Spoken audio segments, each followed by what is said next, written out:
ક્યારેય વિચાર્યું છે કે જીવંત કોષની અંદર એકદમ સૂક્ષ્મ અણુઓ કેવી રીતે આમ તેમ ફરતા હશે, કેવી રીતે કામ કરતા હશે, ખાસ કરીને જ્યારે એ સતત ગતિમાં હોય?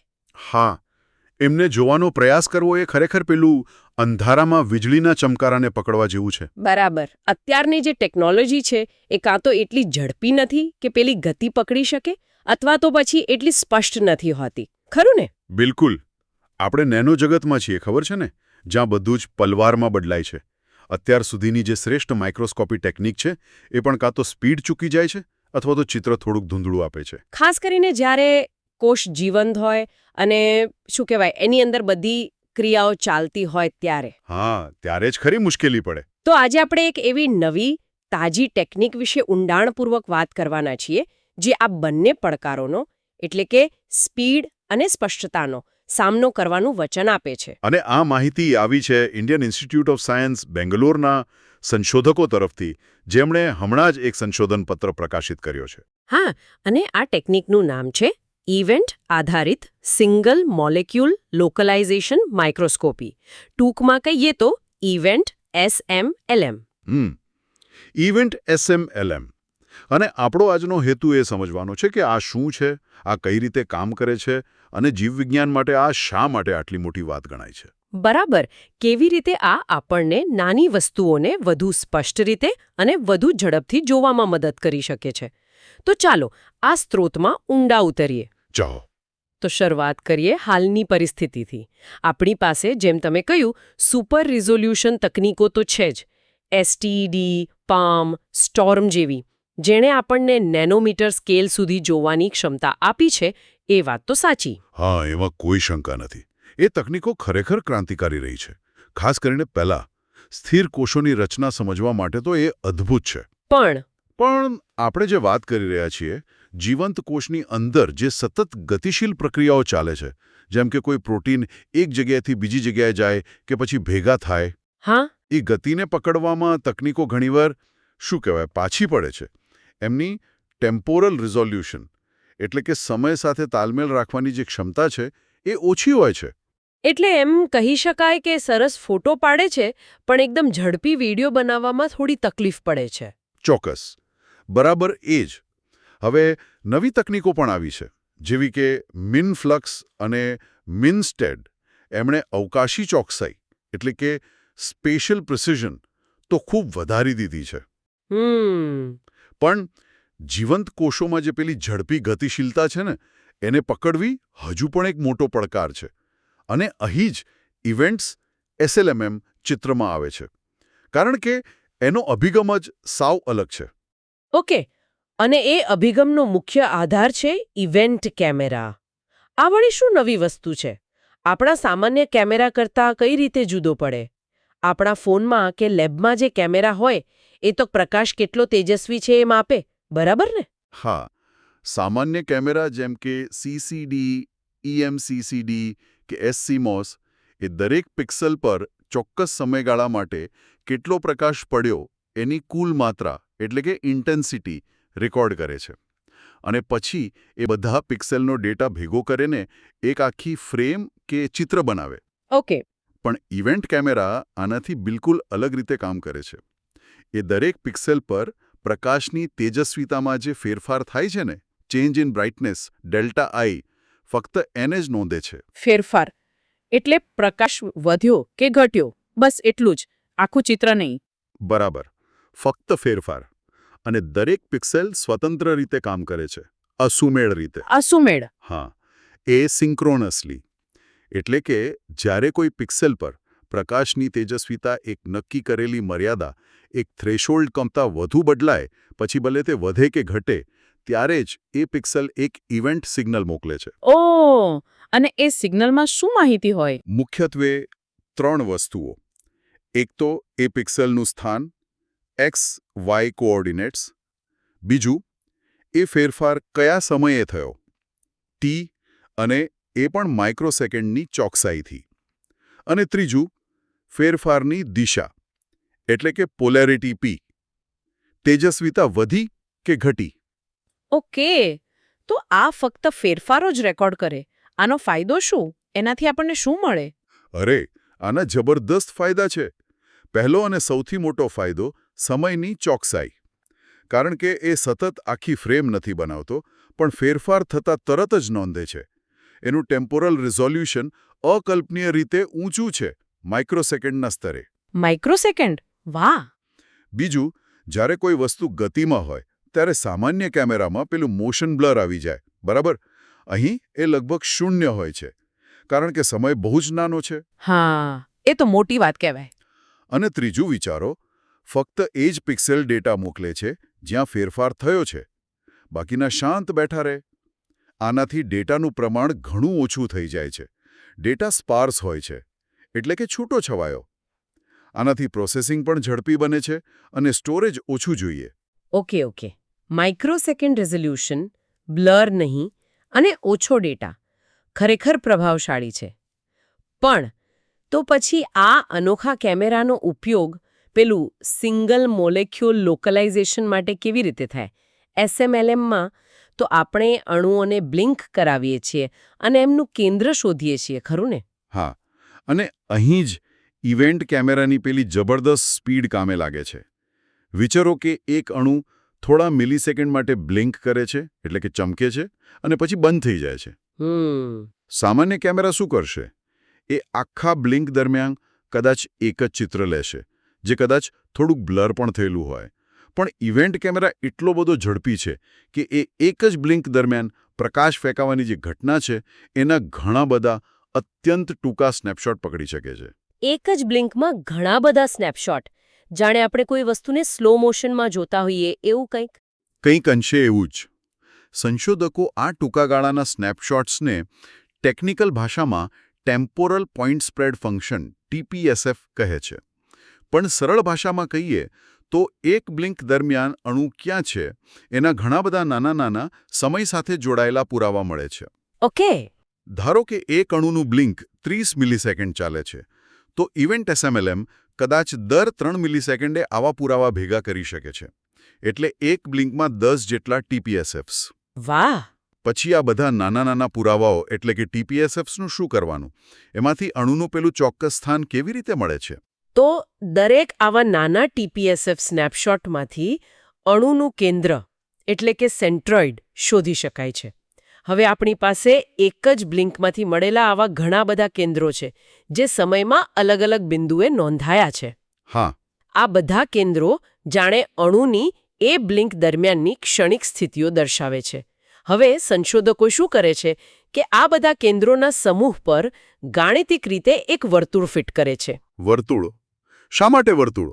સારો પ્રશ્ન છે. જુઓ, આ બધા કેન્દ્રો એકદમ એક જ બિંદુ પર નહીં હોય, થોડો ફેલાવો હશે. આ વર્તુળનું જે કેન્દ્ર આવે ને એને અણુનું અંતિમ ખૂબ જ ચોકસાઈ સ્થાન ગણવામાં આવે છે. અને વર્તુળ કેટલું નાનું બને છે એટલે કે એની ત્રિજ્યા અથવા એને સંબંધિત બીજું માપ એ બતાવે છે કે આ સ્થાનની ગણતરી કેટલી ચોક્કસ છે, એટલે કે લોકલાઇઝેશન પ્રિસિઝન કેટલી છે. સમજાયું. અને આ પદ્ધતિને તેઓ જિયોમેટ્રિક લોકલાઇઝેશન કહે છે. આની સૌથી મહત્વની વાત એ છે કે આ ચોકસાઈ સીધી પ્રયોગના ડેટામાંથી એટલે કે પેલી કેપ્ચર થયેલી ઇવેન્ટ્સમાંથી જ આવે છે. કોઈ બહારના સૈદ્ધાંતિક સૂત્ર કે ધારણાઓ પર આધાર રાખ્યા વગર.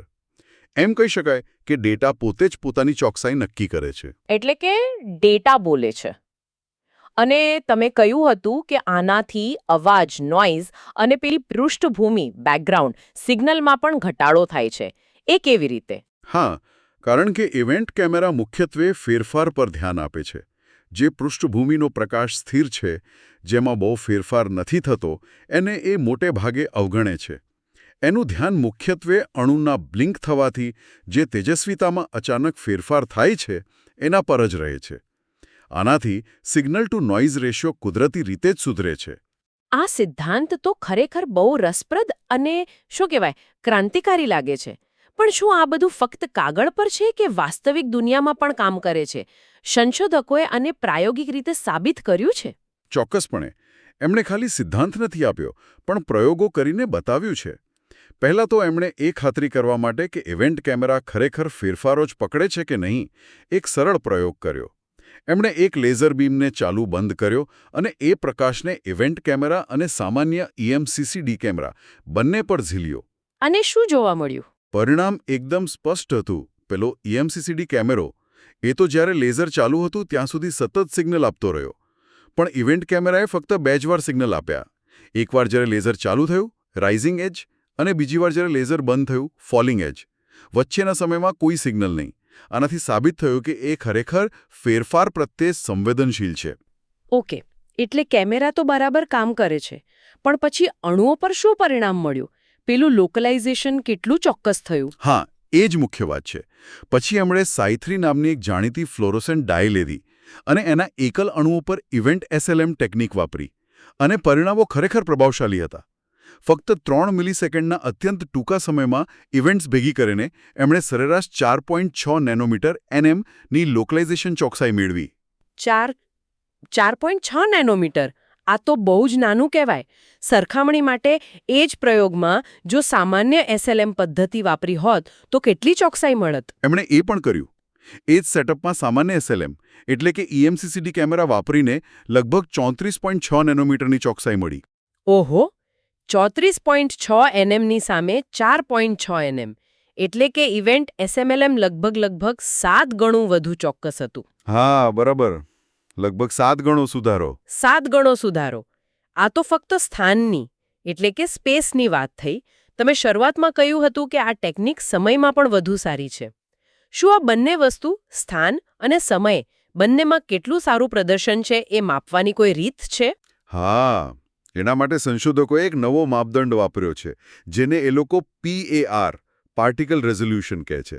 તમે એને એક પ્રકારનો સ્કોર સમજી શકો છો, જે એ બતાવે છે કે કોઈ ટેકનિક સ્થાન એટલે કે કેટલું નાનું જોઈ શકાય અને સમય એટલે કે કેટલી ઝડપથી જોઈ શકાય, આ બંને બાબતોમાં એકસાથે કેટલી સક્ષમ છે. Okay, PAR. અને એ કેવી રીતે મપાય છે? એનો એકમ મીટર સેકન્ડ જેવો છે. અને અહીં ગોલ્ફની જેમ સ્કોર ઓછો એમ પ્રદર્શન વધુ સારું ગણાય. ઓછો PAR એટલે સારું, સમજાયું. તો પેલી C3 ડાય માટે ઇવેન્ટ્સ SMLMનો PAR સ્કોર સામાન્ય SMLM કરતાં ઘણો ઓછો હતો, જે સ્પષ્ટપણે દર્શાવે છે કે તે સ્થાન અને સમય બંનેમાં એકસાથે ઘણું સારું પ્રદર્શન કરે છે. વાહ! તો આ ટેકનિક વધુ ચોક્કસ છે અને વધુ ઝડપી પણ છે. શું એમણે આને વાસ્તવિક કોષો પર પણ અજમાવી? કારણ કે આખરે તો આપણે કોષોની અંદર શું ચાલી રહ્યું છે એ જ સમજવા માંગીએ છીએ, ખરું ને? બિલકુલ. અને એમણે એ જ કર્યું. આગળ વધીને એમણે કોષો પર પ્રયોગો કર્યા. પહેલા તો સ્થિર કરેલા કોષો પર. એમાં 2 મુખ્ય પ્રયોગો હતા. કયા? એકમાં એમણે NIH3T3 કોષો લીધા અને એમાં મિટોકોન્ડ્રિયાના પડદા પર આવેલા TOM20 નામના પ્રોટીનનું ઇમેજિંગ કર્યું. બીજામાં એમણે ઇન્ફ્લુએન્ઝા A વાયરસના મોડેલ તરીકે એ જ કોષોમાં HA હેમાગ્લુટિનિન નામના ગ્લાયકોપ્રોટીનના જે ક્લસ્ટર બને છે એનું ઇમેજિંગ કર્યું. અને ત્યાં પણ આવા જ સારા પરિણામો મળ્યા? પેલી 7 ગણી વધુ ચોકસાઈવાળી વાત અહીં પણ લાગુ પડી? હા, બરાબર. બંને કિસ્સાઓમાં ઇવેન્ટ SMLM એ સામાન્ય SMLM કરતાં લગભગ 7 ગણી વધુ અવકાશી ચોકસાઈ આપી. લોકલાઇઝેશન પ્રિસિઝન લગભગ 5 થી 6 નેનોમીટરની આસપાસ મળી, જ્યારે સામાન્ય SMLMમાં એ 40 નેનોમીટરની આસપાસ હતી. ફરીથી 7 ગણો સુધારો. પણ જે પેલો HA પ્રોટીનવાળો પ્રયોગ હતો ને, એમાં બીજી એક બહુ જ મહત્વની વાત સામે આવી, અને એ હતી ઝડપ. ઝડપ? કેવી રીતે? ઇવેન્ટ SLMથી ડેટા મેળવવાની જે પ્રક્રિયા હતી એ સામાન્ય SLM કરતાં લગભગ 6 ગણી ઝડપી હતી. દાખલા તરીકે, એક ફ્રેમ જેટલો ડેટા મેળવવા માટે ઇવેન્ટ SLMને લગભગ 10 મિલિસેકન્ડ લાગ્યા, જ્યારે સામાન્ય SLMને લગભગ 60 મિલિસેકન્ડ. 6 ગણી ઝડપી, આવું કેમ? આનું મુખ્ય કારણ એ છે કે ઇવેન્ટ કેમેરામાં પેલો સામાન્ય કેમેરા જેવો રીડઆઉટ ટાઈમ નથી હોતો. એ સતત ડેટા સ્ટ્રીમ કરી શકે છે. ઓહ, 6 ગણી ઝડપી. એટલે કે એટલા જ સમયમાં આપણે 6 ગણો વધુ ડેટા મેળવી શકીએ, અથવા તો એટલો જ ડેટા 6 ગણા ઓછા સમયમાં. આ તો જીવંત કોષો માટે ખૂબ જ મહત્વનું કહેવાય, નહીં? જ્યાં બધું ઝડપથી બદલાતું હોય. ચોક્કસપણે. અને આ અવકાશી ચોકસાઈ એટલે 7 ગણો સુધારો અને ટેમ્પોરલ ઝડપ એટલે 6 ગણો સુધારો. આ બંને ભેગા થવાને કારણે પેલો જે પાર સ્કોર છે ને, એમાં તો 17 ગણા કરતાં પણ વધુ સુધારો જોવા મળ્યો. 17 ગણો સુધારો? જબરદસ્ત. અને એમણે એ પણ ખાતરી કરી કે આ નવી પદ્ધતિ ભરોસાપાત્ર છે કે નહીં. એમણે જોયું કે ઇવેન્ટ એસએલએમ દ્વારા જે એચએ ક્લસ્ટરના સ્થાન મળ્યા એ સામાન્ય એસએલએમ દ્વારા મળેલા સ્થાનો સાથે 81%થી વધુ સુસંગત હતા. એટલે કે બંને પદ્ધતિઓ મોટેભાગે એક જ વસ્તુ બતાવી રહી હતી, પણ ઇવેન્ટ એસએલએમ વધુ ચોકસાઈ અને ઝડપથી. ખૂબ સરસ. આ બધું સ્થિર કોષો પર થયું, પણ હવે સૌથી રોમાંચક ભાગ આવે છે જીવંત કોષો. શું તેઓએ જીવંત કોષોમાં આ ટેકનિકનો સફળતાપૂર્વક ઉપયોગ કર્યો? અને જો હા, તો શું જોઈ શક્યા? અને અહીં જ ઇવેન્ટ એસએલએમની ખરી તાકાત અને ઉપયોગિતા દેખાઈ આવે છે. હા, એમણે જીવંત Ni33 કોષો લીધા અને એમાં પેલા એચએ ક્લસ્ટરની ગતિશીલતાનો અભ્યાસ કર્યો, અને એ પણ પૂરા 60 મિનિટ સુધી. 1 કલાક સુધી જીવંત કોષમાં નેનોમીટર સ્કેલ પર ગતિવિધિનું નિરીક્ષણ. આ તો ખરેખર અકલ્પનીય લાગે છે. પહેલા આવું શક્ય હતું? બહુ જ મુશ્કેલ હતું. આટલી લાંબી અવધિ માટે આટલી ઊંચી અવકાશી અને ટેમ્પોરલ રિઝોલ્યુશન સાથે જીવંત કોષમાં જોવું એ ઇવેન્ટ એસએલએમને કારણે જ શક્ય બન્યું એમ કહી શકાય. તો તેઓ શું અવલોકન કરી શક્યા? કઈ ગતિવિધિઓ જોઈ શક્યા? તેઓ વાસ્તવિક સમયમાં રિયલ ટાઈમમાં જોઈ શક્યા કે પેલા એચએ ક્લસ્ટર કેવી રીતે બને છે, ફોર્મેશન, પછી કોષની સપાટી પર આમતેમ કેવી રીતે ફરે છે, માઇગ્રેશન, કેવી રીતે નાના ક્લસ્ટરો ભેગા મળીને મોટા ક્લસ્ટર બનાવે છે, ફ્યુઝન, અને ક્યારેક મોટા ક્લસ્ટર કેવી રીતે તૂટીને નાના બને છે, ફિશન. વાહ! એટલે કે ક્લસ્ટરના જીવનચક્રની આખી પ્રક્રિયા. હા, બરાબર. આ બધી ગતિશીલ પ્રક્રિયાઓ જે પહેલાં કાં તો માત્ર અનુમાનનો વિષય હતી અથવા તો બહુ જ મર્યાદિત રીતે, ધૂંધળી રીતે જોઈ શકાતી હતી, તેને હવે ઘણી સ્પષ્ટતાથી અને સમય સાથે ટ્રેક કરી શકાય. શું તેઓ આ ક્લસ્ટરોના બીજા ગુણધર્મો, જેમ કે એમનું કદ કેટલું છે, એમની ઘનતા કેટલી છે, એક ક્લસ્ટરમાં અંદાજે કેટલા અણુઓ છે, એ બધું પણ સમય સાથે માપી શક્યા? હા, બિલકુલ. એમણે DB સ્કેન જેવા એલ્ગોરિધમનો ઉપયોગ કરીને પહેલાં તો ક્લસ્ટરોને ઓળખી કાઢ્યા, અને પછી સમય જતાં એમના કદમાં, એમની અંદર રહેલા અણુઓની સંખ્યામાં, એમની ઘનતામાં શું ફેરફાર થાય છે એ બધું ટ્રેક કર્યું. ઓકે. એમણે એના સરસ વિઝ્યુઅલાઇઝેશન પણ બનાવ્યા, જેમાં રંગોનો ઉપયોગ કરીને બતાવ્યું કે કયા ક્લસ્ટર સમય જતાં મોટા થઈ રહ્યા હતા, દાખલા તરીકે નારંગી, લાલ રંગ, અને કયા કદાચ નાના થઈ રહ્યા હતા, દાખલા તરીકે વાદળી રંગ. આનાથી જીવંત કોષમાં વાયરલ પ્રોટીન કેવી રીતે વર્તે છે અને સંગઠિત થાય છે એ સમજવા માટે ખૂબ જ મૂલ્યવાન માહિતી મળી. ખરેખર અદ્ભુત. તો જો આપણે આખી ચર્ચાનો સાર કાઢીએ તો ઇવેન્ટ એસએલએમના મુખ્ય ફાયદા શું ગણી શકાય ટૂંકમાં?